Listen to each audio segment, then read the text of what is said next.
हम प्रेम से घर में कथा गाने आए हैं और आशा करते हैं उसी प्रेम से सुनिए। और एक बात कहूं, हमको 1 महीने से कान में खबर आ रही है कि हमसे मिलने के लिए पैसा लिया जा रहा है 1100 रुपया।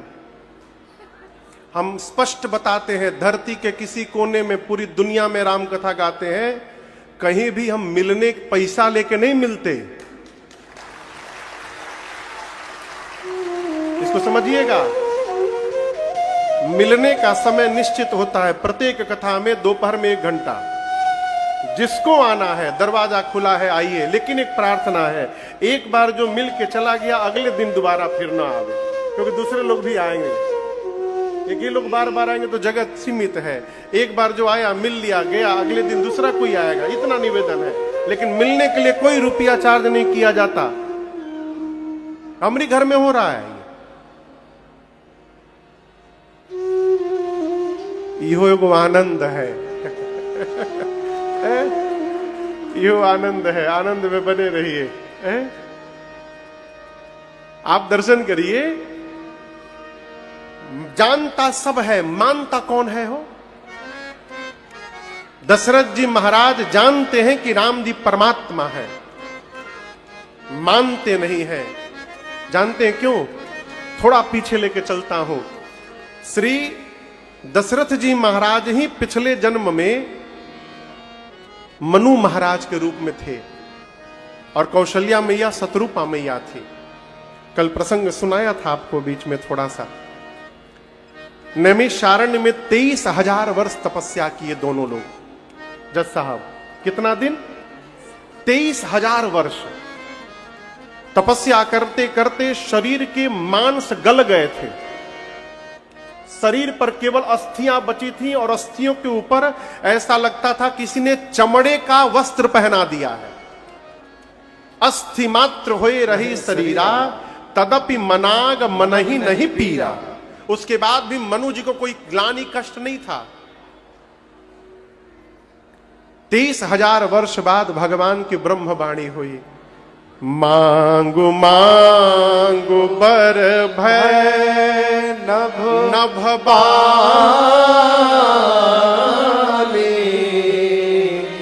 भगवान की ब्रह्मवाणी ने कहा, मांगिए मांगिए, क्या वरदान चाहिए? तुलसीदास जी कहते हैं, ये मांगिए मांगिए भगवान की वाणी मनु जी के और शत्रुपा मैया के जैसे कान में ये शब्द प्रवेश किया, तुरंत परिवर्तन हुआ। क्या? रिष्ट पुष्ट तन भय सुहाए। शरीर एकदम रिष्ट पुष्ट हो गया। राकेश भैया, ऐसा लग रहा था कि ये दोनों लोग अभी अभी महल से आए हो। मनु महाराज अपना शरीर देखने लगे।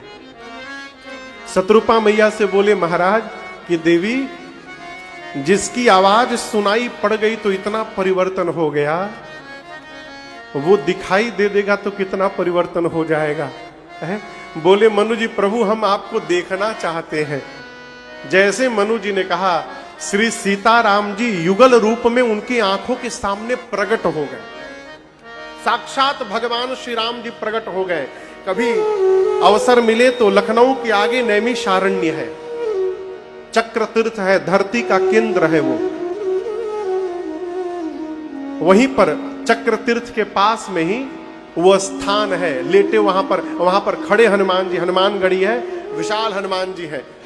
उनके ठीक सामने वो स्थान है जहां पर मनु शत्रुपा जी को परमात्मा ने प्रकट होकर दर्शन दिया था। अब जब भगवान दिखाई पड़े मनु जी को, तो मनु जी मन में सोचने लगे, कितने सुंदर है ये, लड़का होंगे तो कितने सुंदर है। मन में हुआ कि ऐसा क्यों न कर लूं, इन्हीं को पुत्र के रूप में मांग लूं।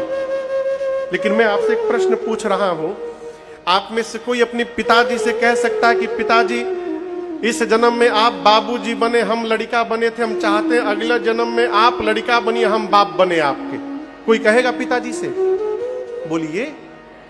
तो जब आप अपने पिता को नहीं कह सकते बेटा बनिएगा हमार, तो ये जगत के पिता को कैसे कह दे कि आप हमारा लड़का बन जाइए?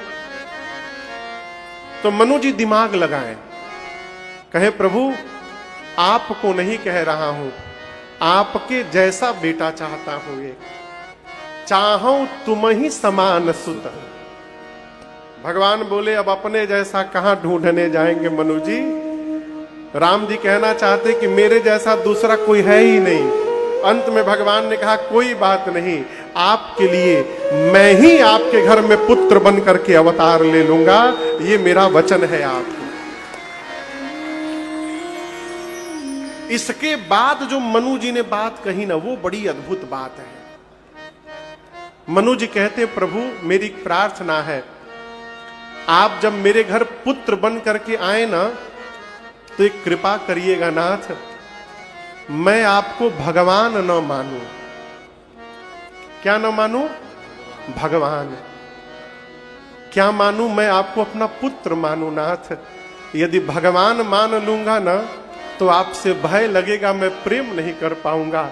मैं चाहता हूं संसार का पिता अपने पुत्र को गोद में लेके जैसे दुलार करता है, मैं आपको सदैव दुलार करता रहूं प्रभु। इसके लिए जगत मुझे मूढ़ कहे, मुझे कोई फर्क नहीं पड़ता, मैं आपको बेटा मानूं, भगवान न मानूं। भगवान ने कहा तथास्तु। इसी वरदान के कारण दशरथ जी ये जानते तो हैं कि राम जी भगवान हैं, लेकिन मानते नहीं हैं। उसी दशरथ जी के प्रेम के कारण परमात्मा ने अवतार लिया और अयोध्या के प्रत्येक घर में, अयोध्यावासी जानते हैं कि महाराज के घर में बेटा हुआ है, उत्सव मन रहा है पूरी अयोध्या में। गृह गृह बाज बधाव शुभ, प्रगटे सुषमा कंद, हर्षवंत सब जहां तहां, नगर नारी नर। और एक बात कहूं आपसे, आपके घर में यदि बाजा बजने लगे ना, तो बगल वाला डिस्टर्ब हो जाते हैं। आज के समय आदमी अपने दुख से जितना परेशान नहीं है, उससे अधिक दुख परेशान बगल वाले के सुख से है। इतना प्रसन्न, आप बहुत हंसिए, बहुत ज्यादा प्रसन्न रहिए, लोग अगल बगल वाले टेंशन में आ जाएंगे कि काहे इतना प्रसन्न है, कौनो लकड़ी लगाओ जल्दी। हाँ। हम तुम्हारा तो सूत्र है, आप अपनी मस्ती में मस्त रहिए, मस्त रहो मस्ती में, चाहे आग लगे मस्ती में। अपने मस्ती में रहिए। हमारे एक परिकर है मध्य प्रदेश में, बोले महागुरु जी वो हमारे घर के बगल में है, हम लोग को देख के जलते हैं। हमने बेटा जलने दो, आप कुछ मत करो, आप जैसे हो वैसे जियो, उनको जलने दो। क्यों? अच्छा आप बताओ, जो जलेगा अंत में क्या होगा? राख हो जाएगा। तो अपन काम खुदे कर रहे हैं। जो जरी रहा है वो जरी के एक दिन राख हो जाएगा। आप पानी लेकर बुझाने न जाइएगा, तो बिछला के आप हुक भटक गिर जाइएगा। Let them cry, let them fry. आनंद में रहना है तो लेट अस फ्लाई। रो रहे रोने दीजिए, चिल्ला रहे चिल्लाने दीजिए, आप अपनी उड़ान बना के रखिए, लेट अस फ्लाई कहो। लेकिन यहां दर्शन करिए, महाराज के घर में बाजा बजा तो पूरी अयोध्या में बजने लगा। जानते हैं कारण क्या है? इसके पीछे कारण है दशरथ जी महाराज का जीवन। प्रदीप भैया, आप इस बात की कल्पना करेंगे कि कोई आदमी अपने जीवन के बुढ़ापे में पहुंच गया और उसको पता ही नहीं चला कि घर में कोनो बेटा नहीं है? ऐसा हो सकता है? मैं पूछ रहा हूं, ऐसा हो सकता है कि कोई आदमी बुढ़ा जाए और उसको ध्यान न रहे कि हमारे लड़के नहीं है? ऐसा हो सकता है? लेकिन यहां हुआ। दशरथ जी को बुढ़ापे में जाकर ग्लानि हुई कि मेरे घर में बेटा नहीं है। पहले ग्लानि क्यों नहीं हुई? वो भी ग्लानि कब हुई? इसके पीछे कई कारण हैं। बुढ़ापे में ग्लानि हुई, क्यों हुई? इसलिए अब तक नहीं हुई कि महाराज दशरथ अपनी प्रजा को ही अपनी संतान मान के जीते थे। जिस प्रकार पिता पुत्र के साथ व्यवहार करता है, वही व्यवहार चक्रवर्ती जी अपनी प्रजा के साथ करते थे। इसलिए प्रजा दिन रात महाराज के मंगल की कामना करती है। हमारे जीवन के प्रारंभ में, कथा क्षेत्र के प्रारंभ में मेरे पूज्य महाराज श्री ने हमसे एक बात कही थी, उसको मैं कभी भूल नहीं सकता। बोले, राजन, जीवन में यदि प्रसन्न रहना है तो एक मंत्र दे रहा हूं। रात के 1 बजे की बात है ये, मैं पांव दबा रहा था, उठ के बैठे, बोले, लाला प्रसन्न रहना चाहते हो तो एक मंत्र देना चाहता हूं, सरकार आज्ञा करिए। बोले, आगे चलकर भगवत बड़ी कृपा होगी तुम्हारे ऊपर बाबू, लेकिन जीवन में एक बात याद रखना, जीवन में यदि ऐश्वर्य बढ़े ना तो तुमको पूरे परिवार के लिए जीना है, पूरे परिवार के लिए करना है, और ये मान के करना है कि तुमको तो सबके लिए करना है, लेकिन तुम्हारे लिए केवल तुमको करना है और किसी को नहीं करना है।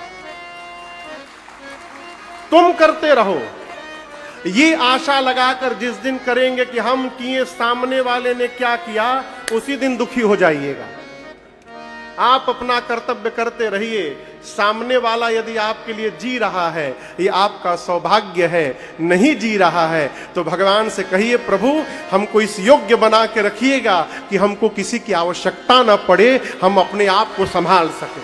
लेकिन आपको दिए हैं तो करते रहिए सबके लिए। जब आप सबके लिए करते हैं ना तो सब मिलकर भगवान से प्रार्थना करेंगे, प्रभु इनको बना करके रखिएगा, ये सबकी चिंता करते हैं, इनके जीवन में कभी कोई कष्ट ना आने दीजिएगा। ये जीने का मंत्र है। चक्रवर्ती जी महाराज का जीवन और उसका परिणाम ये है? मैं आपको प्रैक्टिकल बता रहा हूं। कभी बहुत भूख लगी हो ना, बहुत भूख, और मानिए आप 4 रोटी आप खाते हैं, 4 रोटी में आपकी भूख मिट जाएगी। उस अवस्था में जब बहुत भूख लगी हो और थाली में 4 रोटी आ जाए तो रोटी लेके बाहर निकलिएगा घर से, और सड़क पर कोई भूखा दिखाई पड़ जाए तो अपनी थाली की 2 रोटी सामने वाले को खिलाइएगा और 2 रोटी स्वयं खाइएगा। आप तो कहेंगे, महाराज हम तो आधे पेट रह जाएंगे, लेकिन 4 रोटी खाकर जो आत्मा को संतुष्टि नहीं मिलेगी, वो 2 रोटी सामने वाले को खिला करके प्राप्त हो जाएगी। और यही व्यवहार हमको पशु से मनुष्य की ओर लेकर के जाता है। भारत में एक बहुत बड़े संत हुए, पूज्य श्री पथिक जी महाराज, उनका एक पद है, क्या अंतरा है? बजाइए। यूं भरने को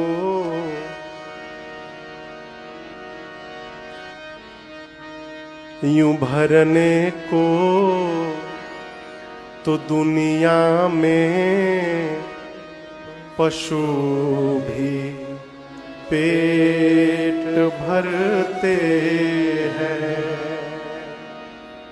गलत तो नहीं कह रहा हूं? यूं भरने को तो दुनिया में पशु भी पेट भरते हैं। जो बंदा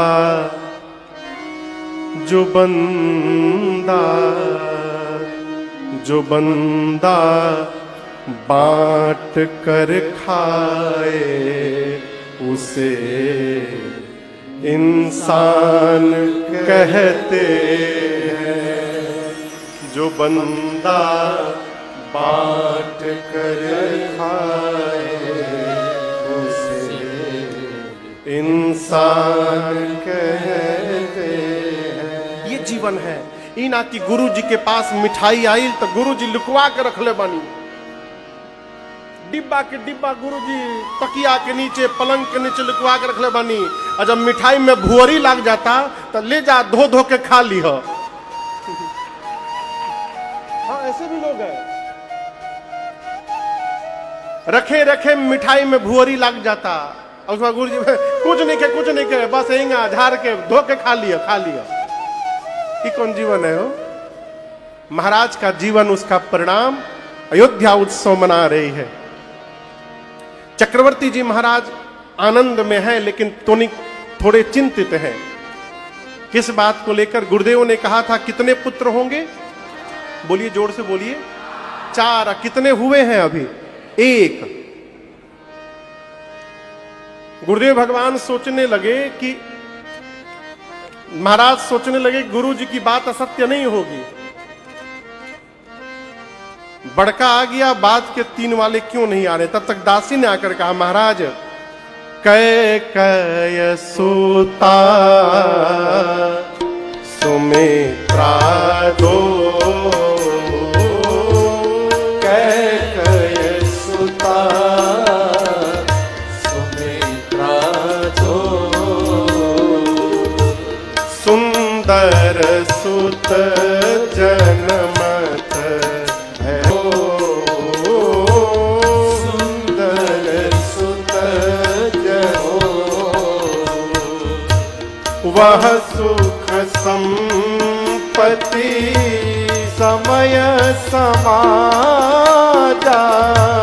वह सुख संपत्ति समय समाजा, कहीं न सके शारद अहिराजा,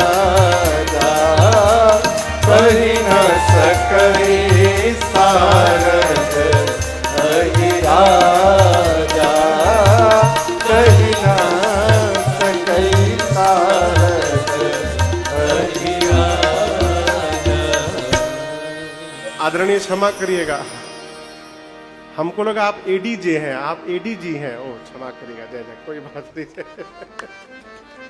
पुलिस के बहुत बड़े अधिकारी है, क्षमा दे, हम समझे एडीजी है। अच्छा कोई बात नहीं। हाँ, अच्छा कमिश्नर साहब हैं। अच्छा बहुत बहुत स्वागत आपका, बहुत बहुत स्वागत, जय जय। एक बार बजा दीजिए। हाँ जय जय। तो आप लोग के आज्ञा से ही कार्यक्रम हो पा रहा है, बहुत बहुत धन्यवाद आप लोग को, जय जय। हाँ जय जय। महाराज अभी सोच ही रहे थे कि बाकी के 3 क्यों नहीं आ रहे, तब तक दासी ने आकर कहा, महाराज बधाई हो, बधाई हो, बधाई हो महाराज, बधाई हो। यही ना बधाई हुई, क्यों बोलते नहीं थे?